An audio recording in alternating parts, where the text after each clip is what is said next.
Well, thank you, and thank you all very much. It's a great honor to be with you tonight.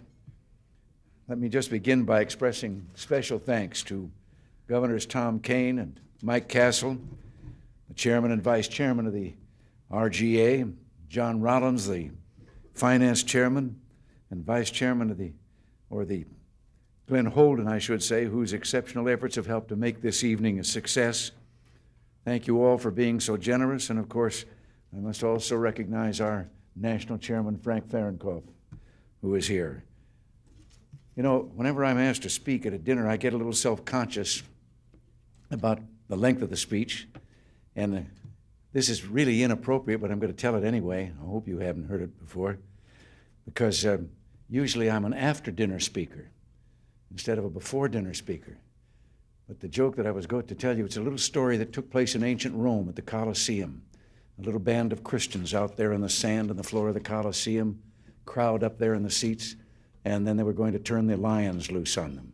And they did, and the lions came roaring out and charging down on this little huddled mass of people, and one of them stepped forward and said a few quiet words, and the lions stopped and laid down. Well, the crowd was enraged that they weren't going to get the show that they had expected. Caesar was so mad that he had them bring the man to him, and he said, "What did you say that made the lions act like that?" He said, "I just told them that after they ate, there would be speeches."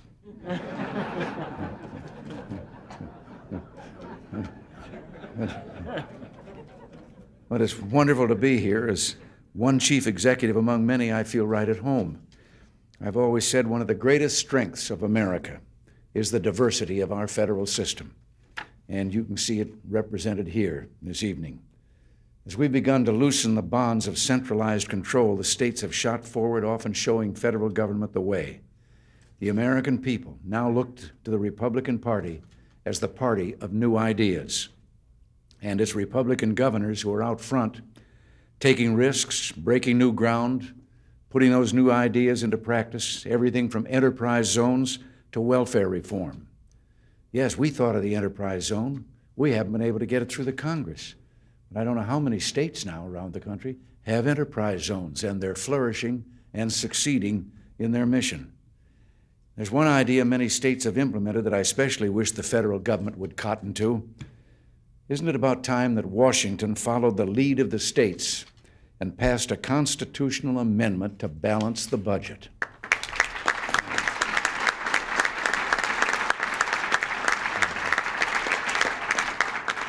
And while they're at it, they might give the president what 43 governors have, the line item veto.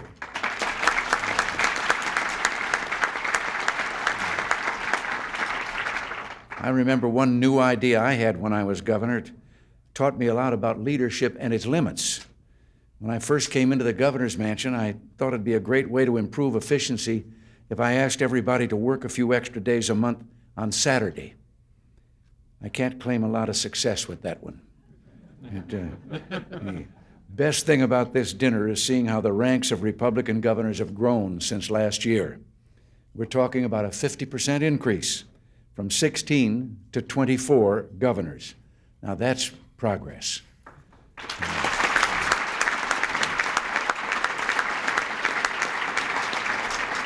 And we're looking to add to that number in the elections this year, with Bob Livingston running in Louisiana, Jack Reed in Mississippi, and John Harper in Kentucky.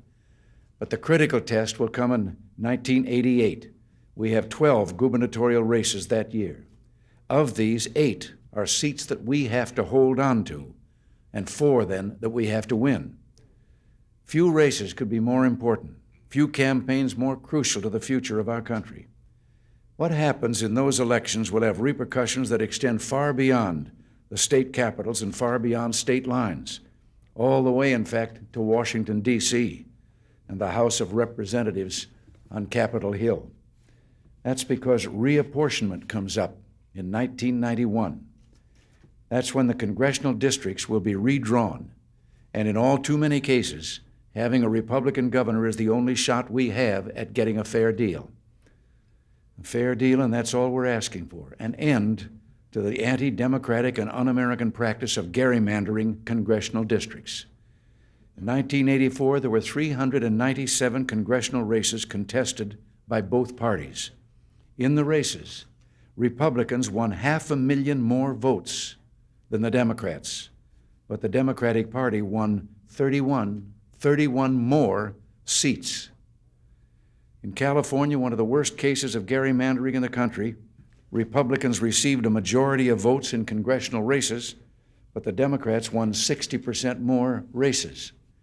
The fact is, gerrymandering has become a national scandal. The Democratic-controlled state legislatures have so rigged the electoral process that the will of the people cannot be heard. They vote Republican, but elect Democrats. A look at the district lines shows how corrupt the whole process has become. The congressional map is a horror show of grotesque, contorted shapes.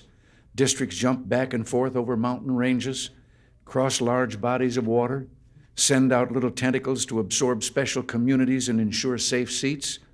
One Democratic congressman who helped engineer the gerrymandering of California once described the district lines there as his contribution to modern art. But it isn't just the district lines the Democrats have bent out of shape. It's the American values of fair play and decency, and it's time we stop them.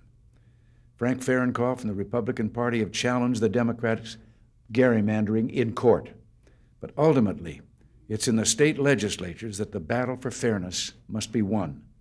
And that's why we need more Republican governors to oversee the process, and why Republicans have to campaign with all heart and soul for Republican state legislative candidates.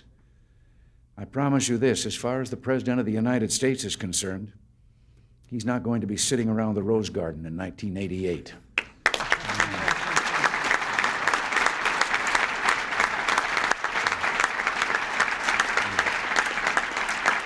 I'm going to be out on the campaign trail telling the American people the truth about how the electoral process has been twisted and distorted.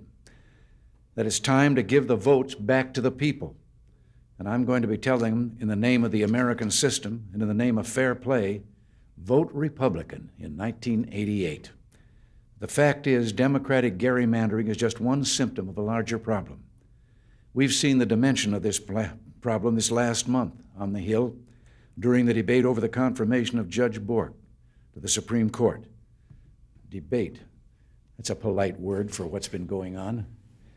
During the hearings, Attorney General William French Smith spoke for many of us when he expressed his shock and dismay. He said, "I have never seen such misrepresentation, such distortion, and such outright lying. There are people in very important positions in this government who are lying to the American public. I've never seen anything like it, and I hope I never see anything like it again." End quote.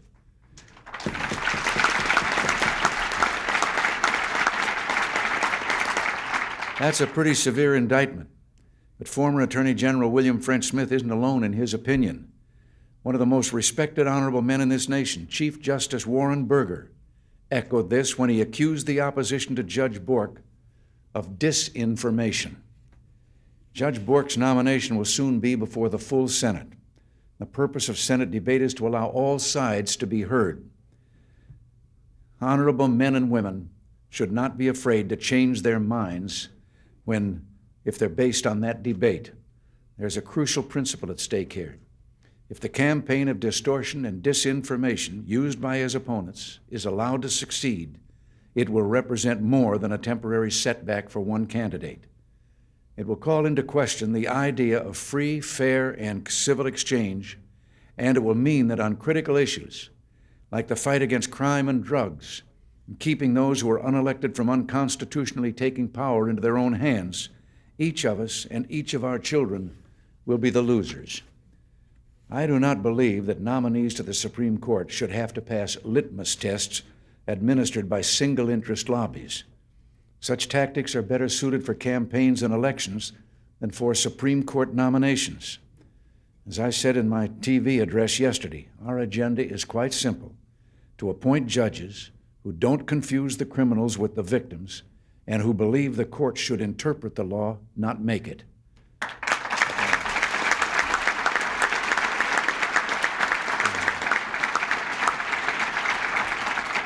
And that starts with the Supreme Court. It takes leadership from the Supreme Court to help shape the attitudes of the courts in our land and to make sure that principles of law are based on the Constitution. This is the standard to judge those who seek to serve on the courts. Qualifications, not distortions. Judicial temperament, not campaign disinformation. As Judge Bork said last Friday, and I quote him, "The process of confirming justices for our nation's highest court has been transformed in a way that should not and indeed must not be permitted to occur again." Yes, it's right to differ, and yes, people can have different opinions. But when have we ever seen an instance in which the confirmation of a justice to the Supreme Court has resulted in private interest groups raising money and putting on television ads and campaigns as if they were running an election, and campaigns based on distortion, when the men and women of the Senate are supposed to sit, go over the qualifications of the individual that has been appointed, and make their decision on whether they believe those qualifications suit him for the position. Well, that's what we have to get back to. When the message gets out, I believe the American people will reject the politicization of our judiciary. When the people begin to hear the truth, they will demand an independent judiciary, free from high-pressure politics, and founded on the principle of judicial restraint. And Judge Bork is a man of courage. He's decided to push forward, to take the vote on his confirmation to the full Senate. And he's going forward because he knows that the wrong done him is nothing compared to the wrong done to our nation and our system of justice. The distortions, the misrepresentations, and lies must be answered and must be rejected. Robert Bork deserves better. America deserves better. I can't conclude without talking again about an issue that I found so many people are unaware of. And that is getting back to this gerrymandering that has taken place. From 1931 through 1980, 50 years, only 2 presidents had a Republican Congress, both House and Senate. Each one of them only had it for 2 years. One was a Democratic president, Harry Truman, for 2 of his several years, and the other one was Ike Eisenhower, who had a Republican Congress for 2 out of his 8 years. But for 46 out of those 50 years, the opposition party had both houses of the Congress. In these going on 8 years that I have been here, I did have one house for 6 years, the Senate, and the House of Representatives continued to be in the other party's hands. And now, for this final 2 years, we're back to having them once again in control in both houses. I've heard people that have interpreted our system of checks and balances to mean that, well, that's fine. You have people on one side out there in the legislature and then people on another side in the executive office. That isn't what the checks and balances were supposed to be. And certainly, when every Democratic president in those 50 years, with the exception of one 2-year period, had a Congress of their own party, and then when the Republicans had a Congress of the other party for everything but 2 years, all the Republican presidents until my turn with having at least one party for a while. The significant thing is, we can look back from the inside where we are in our administration and tell you that none of the things we've accomplished could have been accomplished had we not had that one Republican House, the Senate, for those 6 years. And now we're back to the regular way of doing things if they continue to have their way. And it all stems out there in the states, their legislators and their governors, where the redistricting takes place. I saw it firsthand because when I was governor of California, one of the years for redistricting came up.